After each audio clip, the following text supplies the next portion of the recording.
হচ্ছে ভিন্ন স্বাদের মেঠা। বেলিয়াতরে তৈরি হচ্ছে স্পেশাল মেঠা। বর্ধমানে যেমন মিহিদানা, শক্তিগড়ের ল্যাংচা, কলকাতার রসগোল্লা, ঠিক তেমনই বাঁকুড়ার বেলিয়াতরের ঐতিহ্যময় এই মেঠা। আমাদের যে মেঠা সন্দেশটা চিনির কোটিং দেওয়া আছে, ওটা তো আমরা দীর্ঘদিন পূর্বাপুরুষ থেকে আমরা দেখে আসছি। তো আমরা এবছর একটা নতুনত্ব শুরু করেছি, হালকা মিষ্টি, কাজু, পেস্তা, গাওয়া ঘি দিয়ে পুজো উপলক্ষে চালু করে। হালকা মিষ্টির মধ্যে তো চাহিদা ভালোই থাকে। বাঁকুড়া দুর্গাপুরের মাঝে বেলিয়াতর ব্যস্ততম রাজ্য সড়কের ধারে বিভিন্ন মিষ্টির দোকানে মেঠা সাজিয়ে বসে রয়েছেন দোকানদাররা। বিশ্ব বরেণ্য চিত্রশিল্পীর এই ভিটি মাটি বেলিয়াতর থেকে দেশ বিদেশেও পাড়ি দেয় মেঠা সন্দেশ। তবে এবার ভিন্ন স্বাদের মেঠা পেতে চলেছে ক্রেতারা। তার পাশাপাশি দুর্গা পুজোকে কেন্দ্র করে বিভিন্ন ধরনের নতুনত্ব মেঠা তৈরি করছেন বিক্রেতারা। যেমন mango flavour, orange flavour, strawberry ফ্লেভারের স্বাদ পেতে চলেছেন ক্রেতারা। এতে সারা বছরের তুলনায় পুজোতে বিক্রি বার্তাও বেশ ভালো হবে বলে আশা করছেন দোকানদাররা। বেলিয়াতরের মেচা তো একটা বিখ্যাত জিনিস। এটা অলরেডি গোটা ভারতবর্ষ জুড়ে এই নামে প্রসিদ্ধ বেলিয়াতরের মেচা।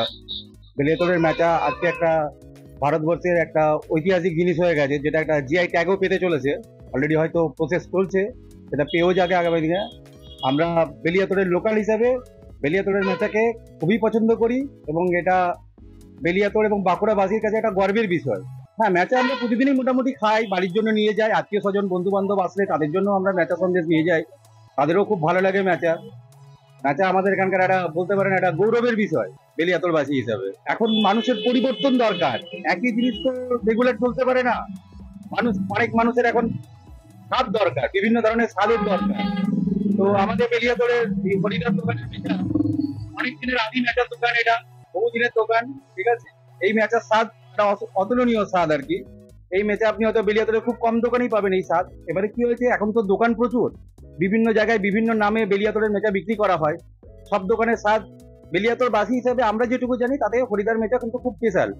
আর আপনি যেটা বলছেন যে ভিন্ন স্বাদের মেচা হয়তো করলে বা আমরা পেলেও আমাদেরও ভালো লাগবে, কিন্তু যেটা আদি স্বাদ সেটা তো চিরকালই থাকবে একই রকম, ওর তো কোনো পরিবর্তন হবে না। ওটা সবাইকার কাছেই প্রিয় থাকবে। নতুন নতুন পেলে কেনা ভালো চাই, সবাই চাই নতুন পেতে। ম্যাচটা খুব সুন্দর লাগে। আর এই ব্যাপার হচ্ছে সব থেকে ভালো হচ্ছে বেলিয়াতর ছাড়া ম্যাচা আর কোথাও সেরকম ভালো পাওয়া যায় না। এটা সব থেকে মানে এখানকার যে কি দিয়ে তৈরি করে জিনিসগুলো খুব মানে এই জিনিসটা কোথাও পাওয়া যায় না। এই ম্যাটেরিয়ালসগুলো যদি বানায় জিনিসগুলো খাওয়া তো অ্যাকচুয়াল বলতে গেলে খুব সুন্দর খাওয়া হয়। মোটামুটি পার ডে আমাদের এখান থেকে বাড়ি যায় মোটামুটি তোমার 10-20 টাকা নিয়ে যায়।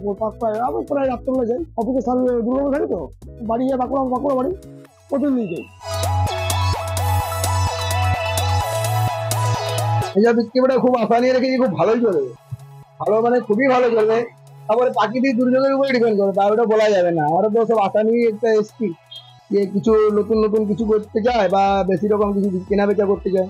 ম্যাঙ্গো হচ্ছে, স্ট্রবেরি হচ্ছে, অরেঞ্জ হচ্ছে, আরো নানা রকম ভিন্ন স্বাদের মেচা তৈরি হচ্ছে। আর বেলিয়াতরে তো আদি মেচা যেটা, সেটা তো আমাদের কাছে এখানেই পাওয়া যাচ্ছে। কাস্টমারদের আবদার যে দাদা রেগুলার একটাই মেচার স্বাদ, কিছু নতুন কিছু স্বাদের খাওয়ান, ভিন্ন স্বাদের। ওই জন্য কাস্টমারদের কোথা রাখার জন্য ভিন্ন স্বাদের কিছু মেচা তৈরি করা হচ্ছে। রাহুলের রিপোর্ট, ইজ নিউজ।